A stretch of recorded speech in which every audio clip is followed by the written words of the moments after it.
오늘 우리에게 주시는 하나님의 말씀은 창세기 17장 15절부터 27절 말씀입니다. 하나님이 또 아브람에게 이르시되 내 아내 사레는 이름을 사레라 하지 말고 사라라 하라. 내가 그에게 복을 주어 그가 내게 아들을 낳아주게 하며 내가 그에게 복을 주어 그를 여러 민족의 어머니가 되게 하리니 민족의 여러 왕이 그에게서 나리라. 아브라함이 엎드려 웃으며 마음속으로 이르되 100세 된 사람이 어찌 자식을 낳을까? 사라는 90세니 어찌 출산하리요 하고 아브라함이 이에 하나님께 아뢰되 이스마엘이나 하나님 앞에 살기를 원하나이다. 하나님이 이르시되 아니라 내 아내 사라가 내게 아들을 낳으리니 너는 그 이름을 이삭이라 하라. 내가 그와 내 언약을 세우리니 그의 후손에게 영원한 언약이 되리라. 이스마엘에 대하여는 내가 내 말을 들었나니 내가 그에게 복을 주어 그를 매우 크게 생육하고 번성하게 할지라.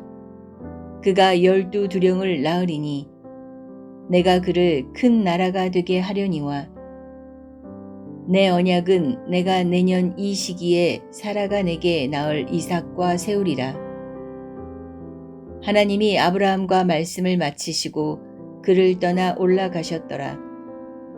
이에 아브라함이 하나님이 자기에게 말씀하신 대로 이 날에 그 아들 이스마엘과 집에서 태어난 모든 자와 돈으로 산 모든 자 곧 아브라함의 집사람 중 모든 남자를 데려다가 그 포피를 베었으니 아브라함이 그의 포피를 벤 때는 99세였고 그의 아들 이스마엘이 그의 포피를 벤 때는 13세였더라. 그날에 아브라함과 그 아들 이스마엘이 할례를 받았고 그 집의 모든 남자 곧 집에서 태어난 자와 돈으로 이방 사람에게서 사온 자가 다 그와 함께 할례를 받았더라.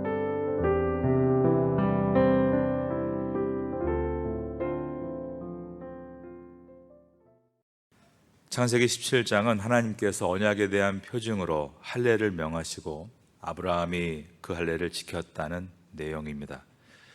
17장 9절에서 14절은 할례를 받으라 하나님의 명령이 기록되어 있습니다.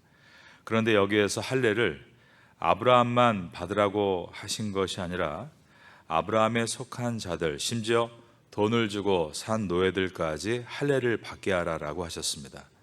그리고 이것이 아브라함 때에만 국한된 것이 아니라 이제 앞으로 아브라함의 모든 이스라엘의 후손들이 지켜야 될 언약의 표징이다라고 하셨고, 이것은 신약시대에 넘어와서 우리 크리스찬들에게도 의미적으로 할례라는 이야기가 등장하므로 우리가 한 번은 반드시 배우고 넘어가야 될 부분이 됐습니다. 할례를 영어로 circumcision이라고 합니다. 남자의 생식기 끝에 피부를 잘라내는 것을 할례라고 부릅니다. 할례는 누가 하는가? 남자들이 합니다. 언제 하는가? 난지 8일 만에 한다라고 되어 있습니다. 17장 12절에 구체적으로 그와 같이 나와 있습니다. 고대 근동에 보면 하지만 할례를 하는 민족이 이스라엘뿐만은 아니었습니다. 여러분들이 다큐멘터리를 보셔도 아프리카의 여러 종족이 할례를 하는 것을 보신 적이 있을 것이라고 생각됩니다. 심지어 어느 부족은 여자들도 할례를 합니다. 고대 아브라함 당시에 이스라엘 말고도 할례를 받았던 민족들은 이웃나라인 이집트와 그리고 에돔인들, 암몬 사람들, 모압 사람들도 할례를 행했습니다. 이스라엘만 행한 것이 아니었다는 것입니다. 그런데 차이가 무엇인가? 다른 민족들이 할례를 받은 것은 사회적인 의미로 그것을 행했습니다. 가령 어린아이가 성년이 되었다는 의미로 할례를 받는 것입니다. 결혼을 앞둔 남자들이 결혼을 준비하는 과정에서 할례를 받는 일들도 있었습니다.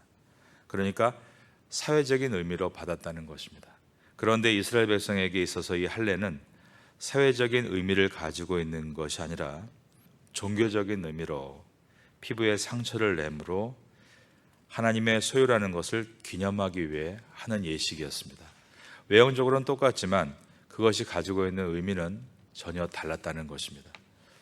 여성 할례에 대해서 성경은 말하지 않습니다. 왜 그런가? 창세기 2장 24절에서 하나님은 남자가 부모를 떠나 그 아내와 연합하여 한 몸이 되라라고 하셨습니다. 결혼의 의미가 남녀가 한 몸을 이루는 것이다. 그러므로 한 몸이 되었기 때문에 언약 백성이라는 표시는 대표적으로 남자만 하는 것으로 된 것입니다. 오늘 이 본문은 물론 직접적인 연관은 없습니다만 오늘날 여성 할례의 문제가 또 많이 심각하기 때문에 그런 의미도 한번 생각해 보려고 합니다. 유엔에서 매년 2월 6일을 여성 할례 철폐의 날로 정하고 있는 것을 아셨습니까? 특별히 아프리카에 있는 여성의 할례 문제가 심각하기 때문에 여성 인권을 위해서 만들어진 날입니다. 매년 200만 명의 여성들이 할례를 받고 있다고 되어 있습니다. 유엔에서 추산할 때 1억 3천만 명 이상이 이미 할례를 받았다는 보고가 있습니다. 여성 할례의 문제점은 이것이 심각한 산부인과 질환을 만들고 과다 출혈로 인해서 쇼크를 얻기도 하고 요도 질환과 위생적인 심각한 문제들을 만들기 때문에 또 본인이 원해서 하는 것이 아니기 때문에 이처럼 유엔에서 1년에 한 번 세계 여성 할례 철폐 날을 만들어서 공포하고 있습니다. 케냐의 한 부족에서 자기 딸을 할례를 지키지 않겠다고 하자 그 부족 사람들이 아비를 붙잡아다가 손목을 잘랐다는 글도 본 일이 있습니다. 이것이 우리가 살고 있는 21세기에 벌어지고 있는 일들입니다. 저는 하나님의 말씀에 여성 할례에 대해서 명하지 않으시고 부부가 한 몸이 되었다. 그래서 대표로 남성의 할례를 받게 만든 것이 얼마나 의미가 있는가 생각해 보게 됩니다. 할례라는 것이 오늘날 우리가 하는 포경수술과 비슷하지만 오늘 성경을 통해서 이것이 어떤 의미인가를 깊이 살펴보겠습니다. 하나님과 관계를 맺는 언약 관계를 육체의 상징으로 표현하는 것이 할례다. 성경은 기록합니다. 신명기 10장 16절과 17절에 보면 그러므로 너희는 마음의 할례를 행하고 다시는 목을 곧게 하지 말라라고 되어 있습니다. 신명기의 저자가 누굽니까? 바로 모세 오경을 기록한 모세입니다. 그런데 율법의 중심이었던 모세의 말은 할례는 어디에 행하라고 했는가? 그는 분명히 너희는 마음의 할례를 행하고 다시는 목을 곧게 하지 말라라고 하며 마음의 할례를 행하는 것이 본질이다라고 했습니다. 예레미야 4장 4절에도 이렇게 기록합니다.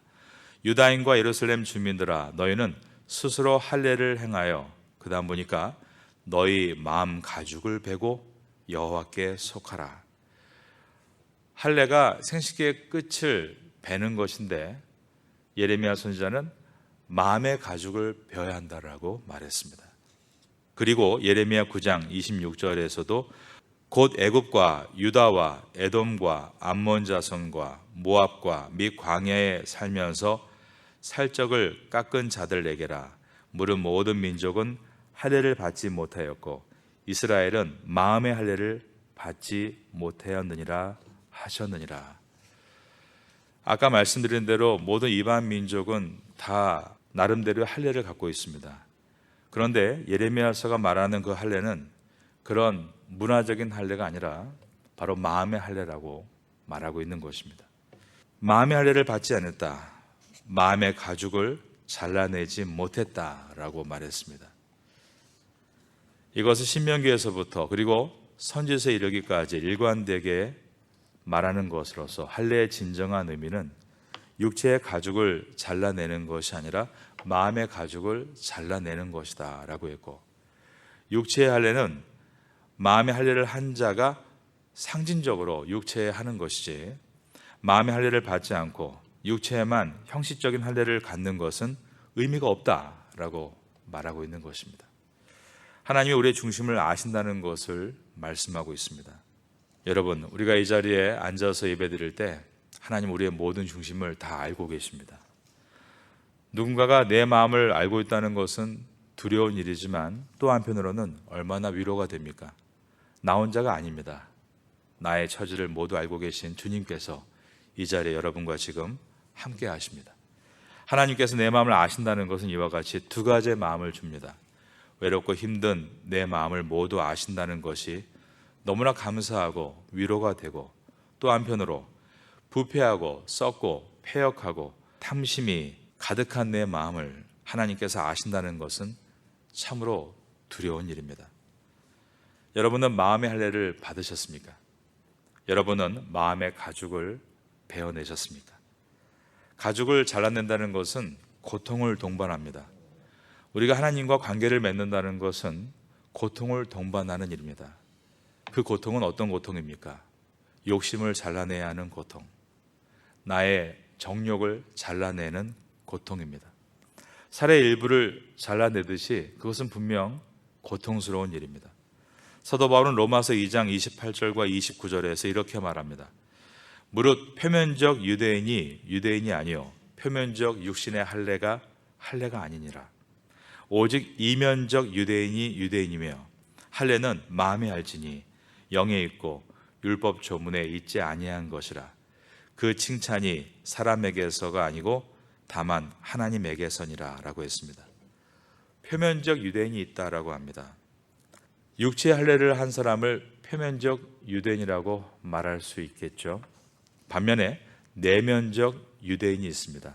하나님께서 아브라함에게 하신 약속을 지금도 받고 있는 믿음의 사람들, 그들은 내면적인 할례를 받은 사람이라고 했습니다. 이것은 바울이 우리에게 던지는 질문 아닙니까?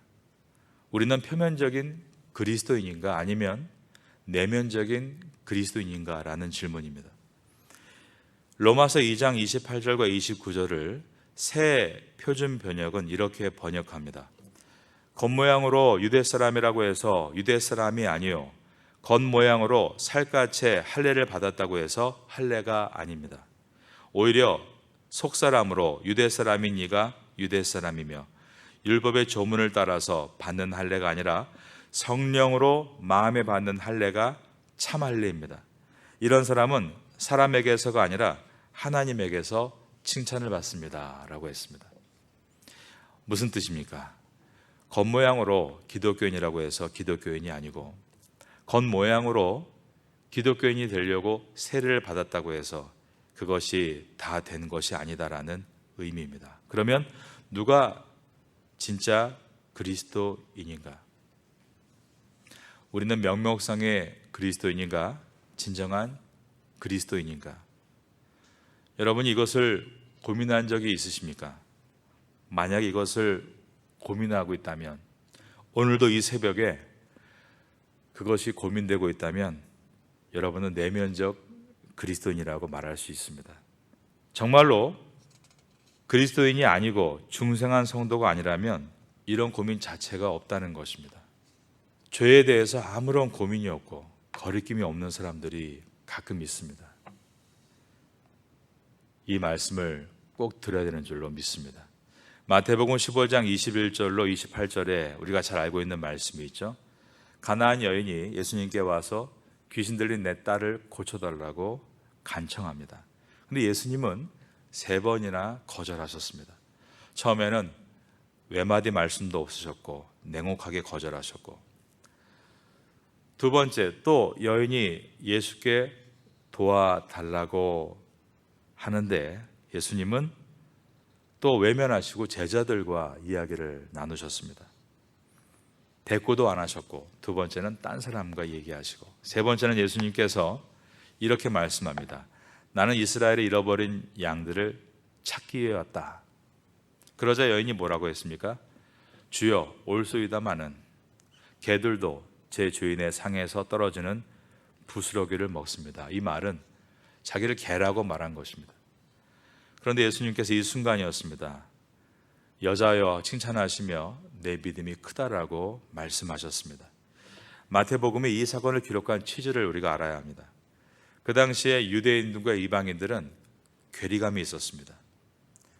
그것이 나중에 오순절 성령이 임하고 모든 각 지역마다 교회가 탄생한 다음에도 이어졌습니다. 즉 유대인 그리스도인들 중에 이방인 그리스도인들을 아주 형편없이 보는 사람들이 있었다는 것입니다.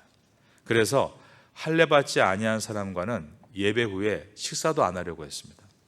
심지어 갈라디아서에 보면은 2장에서 다른 사람도 아니라 베드로가 이방인과 식사를 하다가 할례받은 사람들이 예루살렘에서 온다는 말을 듣고 도망가 버립니다.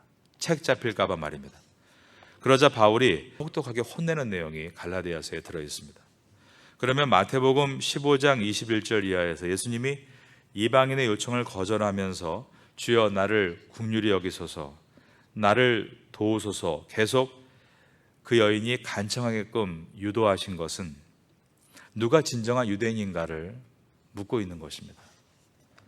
마음이 진정으로 하나님을 향한 자가 진정한 성도라고 그 회중에게 가르쳐 주신 것입니다. 여자여 내 믿음이 크다. 이 중에서 육체적으로 유대인이라 할지라도 할례를 받았다 할지라도 그가 성도가 아니라 정말 이 자리에서 진정으로 마음을 하나님께 향하고 있는 자가 성도다라고 말씀하신 것입니다. 유대인들은 언제부턴가 할례를 절대화시켰습니다. 할례를 받으면 구원을 받은 것이라고 했습니다. 이것을 공식으로 만든 것입니다. 그들은 육신의 할례를 또 자랑까지 했습니다. 그런데 예수님은 그들을 향해서 외식하는 자들아라고 책망하십니다. 오늘날 교회 다니는 사람 중에 신앙인으로 살지 않고 종교인으로 사는 사람들의 특징이 이와 마찬가지입니다. 육신의 할례가 있는데 마음의 할례가 없는 것입니다. 이것이 목회자에게 위험이 될 수 있고 재직도 그럴 수 있고 교회 리더도 그럴 수 있습니다. 이런 위선 가운데 빠지지 않는 성도가 되기 위해서 우리는 주의 말씀 앞에 서야 하고 오늘도 기도해야 되는 줄로 믿습니다. 항상 마음의 가죽을 잘라낼 준비를 해야 합니다. 정욕을 잘라내는 아픔, 욕심을 잘라내는 아픔, 거짓말과 사기와 불의와 잘라내려는 아픔이 있어야 합니다. 매일 있어야 합니다. 사도 바울은 날마다 죽노라라고 했습니다. 여러분, 조그만 가시 하나가 손톱 사이에 쑥 들어오면 얼마나 아픕니까? 그런데 그 정도가 아닙니다. 살을 잘라내라는 것입니다. 구세군의 창시자 윌리엄 부스가 이런 말을 했습니다. 회개란 무엇입니까? 자신의 일부를 죽이는 것입니다 라고 했습니다. 이것은 문학적인 표현이 아닙니다. 회개하는 것은 그만큼 자기의 일부를 잘라내는 것처럼 고통스러운 일이다라고 한 것입니다. 구약시대에 하나님의 제물을 드릴 때 제물을 죽여서 도축하며 피를 뽑고 살을 다 발라내는 일은 제사장이 하지 않았습니다. 본인이 했습니다. 그리고 나서 성전 앞에서 제사장에게 드리는 것이었습니다. 이것은 무엇입니까? 나를 죽이는 것이 회개이다라는 가르침입니다. 회개했음에도 불구하고 내가 시퍼렇게 살아있다면 그것은 회개하지 않은 것이라고 할 수 있습니다. 회개 언어가 있을지 모르겠습니다. 그러나 그 마음의 중심은 회개하지 않은 것입니다. 신약 시대의 이 할례의 문제가 매우 심각해졌습니다. 갈라디아서를 보면 갈라디아 교회에 유대주의자들이 들어옵니다. 그들은 바리새인 출신이거나 사두개인 출신일 것이라고 생각됩니다. 그들이 한 일은 예수를 믿어도 십자가를 가지고는 구원이 충분하지 않다라고 했습니다. 할례를 받아야만 구원을 얻을 수 있다라고 가르친 것입니다. 할례를 받아야만 구원을 얻을 수 있다는 이 말은 예수님의 죽음의 피값으로는 구원이 불충분하다. 율법이라는 행위를 보충해야만 구원에 이를 수 있다라는 말입니다. 사도 바울은 이러한 잘못된 가르침을 돌려놓기 위해 필사적으로 서신서의 다양한 곳에서 이것을 가르쳤습니다. 심지어 그들에게 저주가 임할지어다라고 말하면서 그는 매우 엄격하게 이것을 돌려놓았습니다. 하나님께서 언약의 표준으로 할례를 주셨지만 그것은 구원의 조건으로 주신 것이 아니라는 것입니다. 우리는 할례로 구원받은 것이 아니라 믿음으로 구원받은 것이다 라고 했습니다. 무엇을 믿음으로 구원받았는가? 바로 예수님께서 나의 죄를 용서해 주셨다라는 십자가의 보혈을 믿음으로 구원을 받은 것이라고 했습니다. 할례의 종교가 될 것인가 아니면 십자가의 종교가 될 것인가? 초대교회의 위기였을 때 사도 바울은 다양하게 이 내용을 우리에게 가르쳐 준 것입니다. 그래서 기독교는 오늘날도 율법의 종교가 아니라 은혜의 종교로 이렇게 서 있습니다. 그런데 여러분, 우린 늘 물어야 됩니다. 그러면 우리 교회 안에 은혜가 있는가입니다.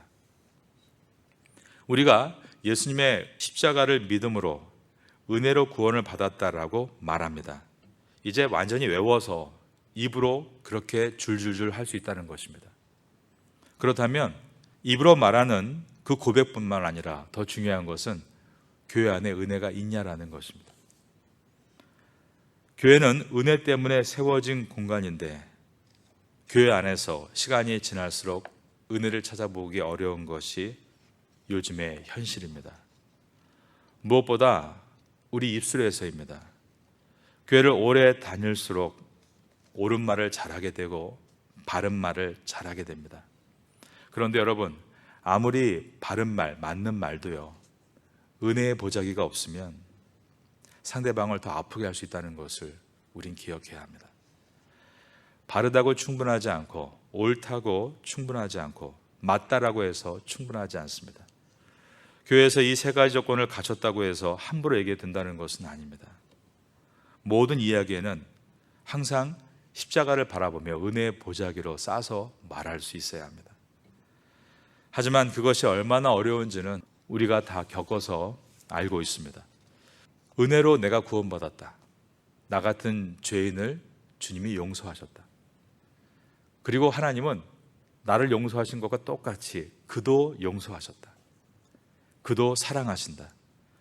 이러한 은혜를 교회가 갖고 있으면 언어를 잘 빚어야 할 것입니다. 은혜의 보자기로 싸서 상대방에게 던지는 것이 아니라 배달해야 하는 것입니다. 여러분과 저의 언어가 하나님의 말씀과 같은 창조의 능력이 있어서 사람을 싸매주고 세워줄 수 있고 일으킬 수 있고 움직이게 할 수 있는 동력이 될 수 있기를 예수님의 이름으로 축원합니다. 우리의 신앙생활은 할례의 종교를 세우는가 십자가의 종교를 세우는가, 다른 말로 율법의 종교인가 은혜의 종교인가. 율법의 종교는 타인에게 경직을 만들고 자신은 그 자리를 피합니다. 은혜의 종교는 그 자리를 내가 다 싸매고 나에게 강하게, 타인에게는 부드럽게 대합니다. 갈라디아서 5장 6절은 이것을 이렇게 쉽게 설명합니다. 그리스도 예수 안에서는 할례나 무할례나 효력이 없으되, 그 다음 저를 따라 하시겠습니다. 사랑으로서 역사하는 믿음뿐이니라. 할례나 무할례나 효력이 없다는 것입니다. 오직 사랑으로 역사하는 믿음뿐이니라 라고 했습니다. 이것을 고린도전서 7장 18절과 19절은 또 이렇게 말씀합니다.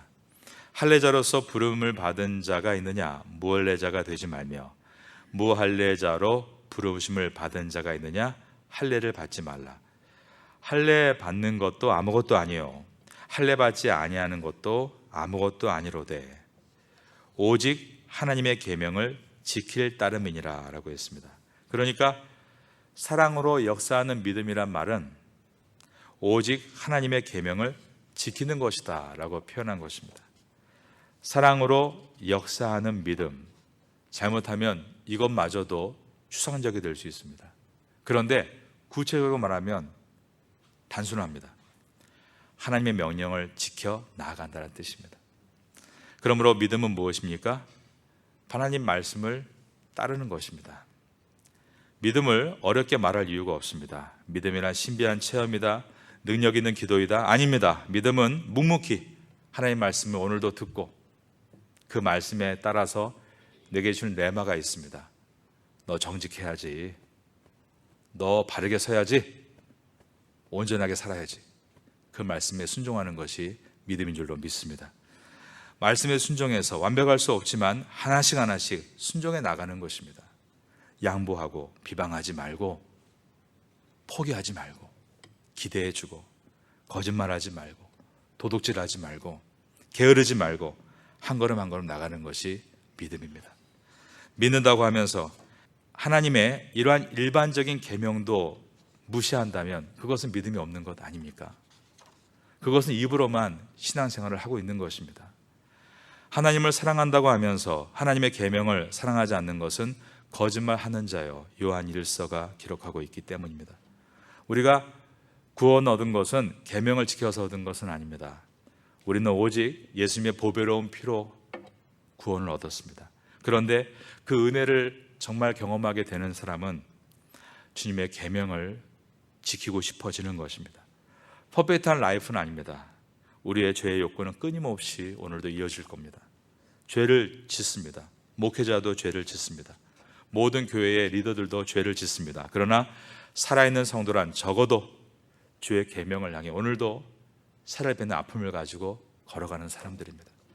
그들의 방향은 오늘도 그리스도의 장성한 분량을 사모하며 나아가고 있는 것입니다. 진정한 할례는 무엇입니까? 빌립보서 3장 3절은 하나님의 성령으로 봉사하며 그리스도 예수로 자랑하고 육체를 신뢰하지 아니하는 우리가 곧 할례파라라고 했습니다. 누가 아브라함과 같은 약속을 받을 수 있는 사람입니까? 육체적으로 아브라함의 혈통이 아니라 말씀을 믿음으로 아브라함과 다윗의 자손으로 오신 예수님의 혈통이 된 성도들입니다. 하나님께서 사라에게 열국의 어머니가 되겠다라고 약속하셨습니다. 자, 한번 창세기 17장 17절을 보겠습니다. 여기에 보면 아브라함이 엎드려 웃으며 심중에 가로되 100세가 된 사람이 어찌 자식을 낳을까? 사례는 90세니 어찌 아기가 출산되리요? 이렇게 되어 있습니다. 아브라함은 이스마엘이나 하나님 앞에 살기를 원합니다 라고 말합니다. 18절입니다. 아브라함이 이에 하나님께 아뢰되 이스마엘이나 하나님 앞에 살기를 원하나이다. 참 번역이 잘 됐습니다. 이스마엘이나 하나님 앞에 살기 원합니다. 하나님께서 하늘의 무별과 같은 자손을 주시겠다라고 했을 때 아브라함은 그것이 이스마엘을 통해서 주시는 언약이라고 이해를 하고 있었던 것입니다. 사라를 통해서 후손을 주실 거라고는 이미 상상할 수도 없는 강을 건너버리고 말았습니다. 이 아브라함이 어땠는가? 지난번에는 그랬죠. 엘리에셀을 후자로 삼겠다고 얘기했습니다. 그런데 이번에는 이스마엘을 후자로 삼겠다라고 이야기합니다. 다시 말해서 지금 아브라함의 한계가 다시 드러나고 있는 것입니다. 여러분과 저도 엘리에셀을 후계자로 삼게 주십시오. 이스마엘이나 후계자로 삼게 주십시오. 우리의 이해와 우리의 경험과 우리의 신앙의 테두리 안에서 하나님의 크신 은혜를, 그 약속을 해석할 때가 얼마나 많습니까? 이렇게 했을 때 하나님께서 19절에서 뭐라고 말씀합니까? 하나님이 이르시되 아니라 내 아내 사라가 내게 아들을 낳으리니 너는 그 이름을 이삭이라 하라. 내가 그와 내 언약을 세우리니 그의 후손에게 영원한 언약이 되리라. 그리고 그 뒤에 23절에서 이에 아브라함이 하나님이 자기에게 말씀하신 대로 이날에 그 아들 이스마엘과 집에서 태어난 모든 자와 돈으로 산 모든 자 곧 아브라함의 집사람 중 모든 남자를 데려다가 그 포피를 베었다라고 되어 있습니다. 여기서 강조하고 있는 것이 있습니다. 무엇입니까? 순종했다입니다. 언제 순종했는가? 이날에 순종했다라고 했습니다. 즉 아브라함의 순종은 즉각적이었습니다. 26절도 보면 강조되는 게 무엇입니까? 그날에라고 되어 있습니다. 당일에 순종했다입니다. 아브라함이 다 알고 다 이해하고 순종한 것이 아니었다는 것입니다. 여러분, 지금 내가 알지 못하는 하나님의 뜻이 분명히 있습니다. 여러분 믿으십니까? 여러분 개인마다 주님의 뜻이 있는 줄로 믿으십니까? 내가 알지 못하는 주님의 뜻이 분명히 있다는 것입니다. 하나님, 이 일을 내가 해야 합니까? 말아야 합니까? 내가 이리로 가야 합니까? 저리로 가야 합니까? 이렇게 우리는 주님의 뜻을 구할 때가 참 많습니다. 그런데 이 일을 알 수 있는 비결은 이미 하나님의 뜻이 분명한 일들이 있습니다. 성경에서 분명하게 계시하고 있는 하나님의 뜻입니다. 우린 거기에 순종하고 있는가 돌아봐야 하는 것입니다. 우리는 항상 하나님께 기도하는 내용들이 잘 알려지지 않는 하나님의 뜻에 대해서 늘 묻습니다. 제가 이 사업을 해야 되나요? 저 사업을 해야 되나요? 제가 이 일을 해야 되나요? 하지 말아야 되나요? 그러한 내 개인적인 이익과 관련된 주님의 뜻을 늘 묻습니다. 그런데 그것을 하나님께서 말씀하지 않는다고 해서 다른 일반적인 주님의 뜻을 따르려 하지 않는다는 것은 옳지 않다는 것입니다. 여러분, 이미 알려진 하나님의 뜻도 순종하지 않으면서 하나님의 뜻을 더 알려달라고 물어보는 것도 모순이지 않습니까? 이미 하나님께서 우리에게 주신 일반적인 명령이 있습니다. 온전하게 살라고 하셨습니다. 거기에는 아무런 관심이 없으면서 꼭 내가 원하는 어떠한 중요한 질문에만 하나님께서 응답해 주시기를 원하고 그것을 응답해 주시지 않았으니 나의 일반적인 모든 명령도 따르지 않겠다는 것은 모순 아닙니까? 아브라함은 다 알지 못했지만 하나님께서 말씀하시면 즉각적으로 순종했습니다.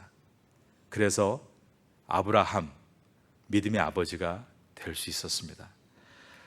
날마다 마음의 표피를 베어내며 아프지만 순종의 제사를 드리심으로 이 태국 땅에서 아브라함의 축복을 받는 성도가 되시기를 예수님의 이름으로 축원합니다.